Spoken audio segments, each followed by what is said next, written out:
Do you? I assume. Well, do you No. know? Do you know? Just a moment, please. No. Counsel, for both of you, if an objection is interposed, I need a rule on it before you go to the next question. So please, just be courteous. The objection's sustained. Let's just have the question. Re-asked. Do you know the circumstances of that letter? No. Do you know, were you told that that Dr. White had to prepare that letter in 2 days because Mr. Flanagan was being cited for contempt for discovery? Did you know that? Did you know that? Just a moment, please. All right. Just wait a minute. So, You know, it seems like nobody pays any attention, which is okay, except in here, where it's not okay. Please, the objection is sustained. That last answer is stricken, and the question has no meaning without the answer. Mr. Chernow, thank you. you know that the question was posed because there was an amount of propofol in Michael Jackson's stomach. Right? Objection calls for speculation. I know I don't know that. The objection is overruled. The answer remains. You haven't reviewed the autopsy report in this case? Objection. You've asked me about the circumstances of the Wait, letter. member, please. Have you reviewed Wait a the minute. Can I see counsel for a moment, please?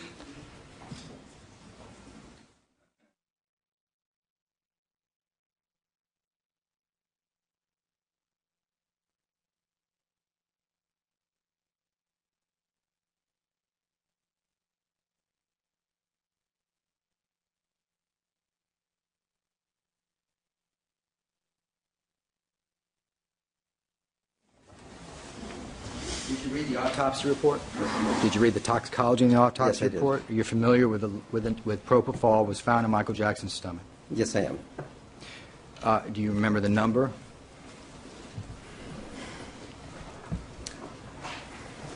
I have it here. And let me give it to you precisely.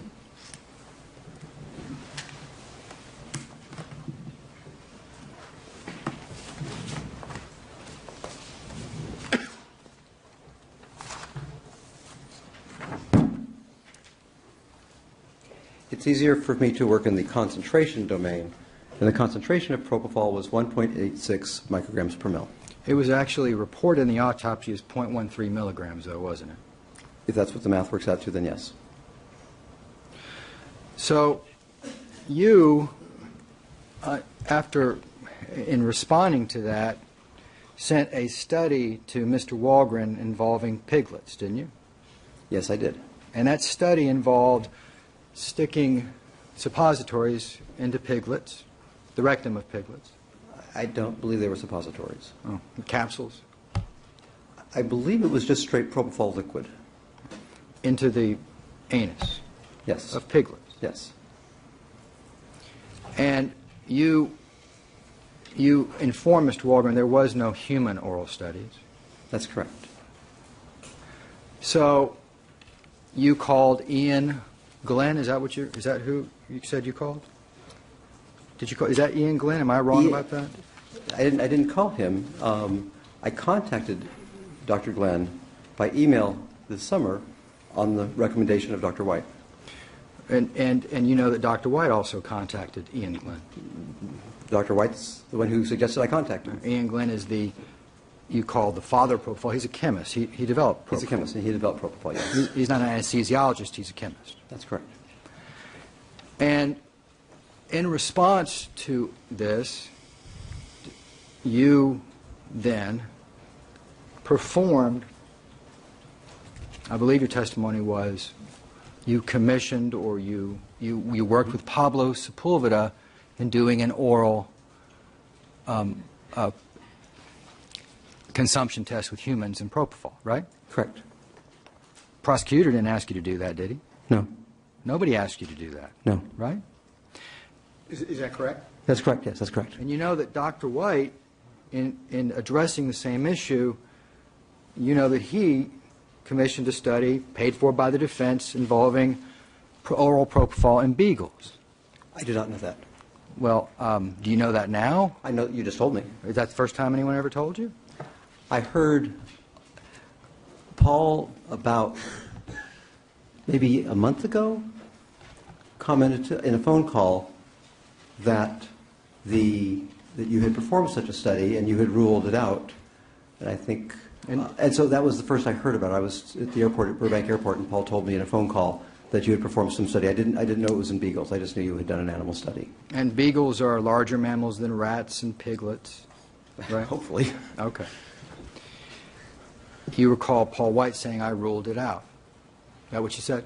No, Paul told me that you had done a study and you had decided that propofol had no oral bioavailability, something along those lines. So, or you had already. But, now, so you know that Paul White did the study as a result of that. Now you. I do not know that. No, this is the first I've heard that Paul did the study. I see. You, on the other hand, did a human study. Mm-hmm. Yes? Yes, yes. You commissioned or worked with Pablo Sepulveda in Chile, right? Yes. To do a human study. Yes. And the issue was the oral bioavailability of propofol. Yes. And you used human beings, gave them propofol, right? Yes. You had a protocol involved there, Yes. right? Who paid for this study? I told him that I'd be happy to pay for the assay. The volunteers were not paid. The assay will come to a total of about $600 for all the propofol samples. I told him I was happy to pay for that. How long did the study take? Maybe the volunteer portion was about a month and the assay was about another month. You took 2 months completing the study, right? Yes, maybe a month for IRB approval, 6 weeks, something like that, yes. And then you wrote a paper, Yes. and you didn't stop there. You submitted this paper at an international conference. Yes. You submitted it for peer review. Well, the only peer review it's had to date is first by the judges of the ISAP meeting who determined what paper should be accepted. But I also sent it to Dr. White for comment. I sent it to Dr. Dennis Fisher, and I sent it to Dr. Glenn, all of whom offered their comments that were incorporated into the manuscript. So in response to the question about oral bioavailability of propofol, you did a 2-month study, wrote a paper, and presented it to an international conference. Correct. Despite the fact that even a first-year medical student would know that that's just simply ridiculous, right? Correct. So I suppose after peer review, that's what your peers would tell you. What a waste of time. Is that what you expect to hear? I think, and the important thing to say, as you said earlier, data are king in science. In science, data is the most important thing. Rather than sit and debate on first principles, it's better to have human data because that is not ambiguous. So what you did in court, well, actually what you did to analyze the problem was far in excess of what Dr. White did. You investigated far more than Dr. White did. Correct. I had human data so then, that there was no question about the answer. And then you came into court and said, I'm disappointed in Dr. White, right? Correct. You preferred to shove it down his professional throat, is what you It's a tad did. of an argumentative question. Mr. Chernoff? Dr. Schaefer, you Just a didn't... moment, please. Okay. I'll withdraw Another- the question. Another question, please. Dr. Shafer, you didn't even stop there, did you? You didn't even stop there, did you? You literally swallowed propofol. Before the study, yes. You literally took 20 milliliters and swallowed it. That's correct. Did you get informed consent before you did that? I knew it was inert.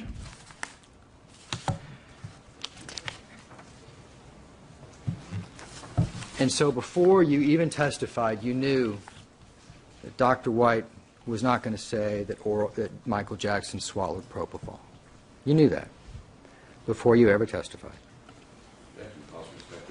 How could he I'll know? overrule the objection. It goes to the witness's state of mind and credibility. You may answer it. I did not know what Dr. White would say, and I still don't know what Dr. White will say.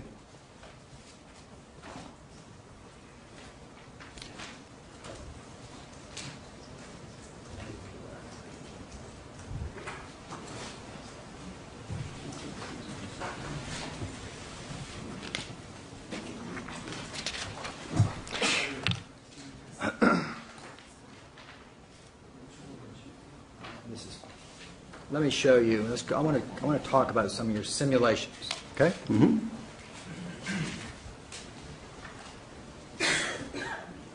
Is this ZZ? Triple A. Triple A. Got it. All right.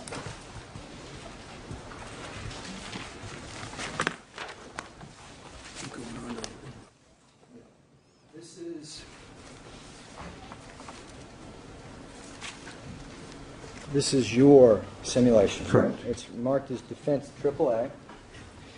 And we saw this in your testimony yesterday, right? Correct. Now, my correct me if I'm wrong, you've only done one simulation with regard to lorazepam. Is that right? Correct. And this is it. Correct. Can you tell us what this shows? What it shows, keep in mind, I have no dose information because there are no medical records. And what it shows is that repeated boluses of lorazepam over time can produce the concentration that was measured on autopsy. You knew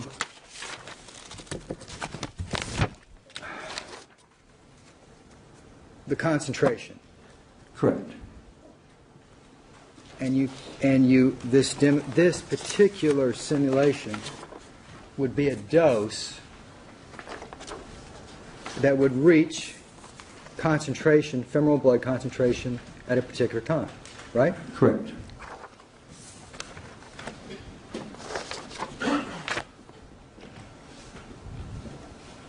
What it shows is 10 IV injections of 4 milligrams of lorazepam every 30 minutes, beginning Yes.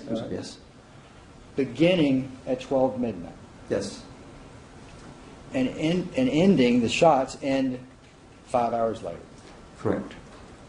Now, you've testified that you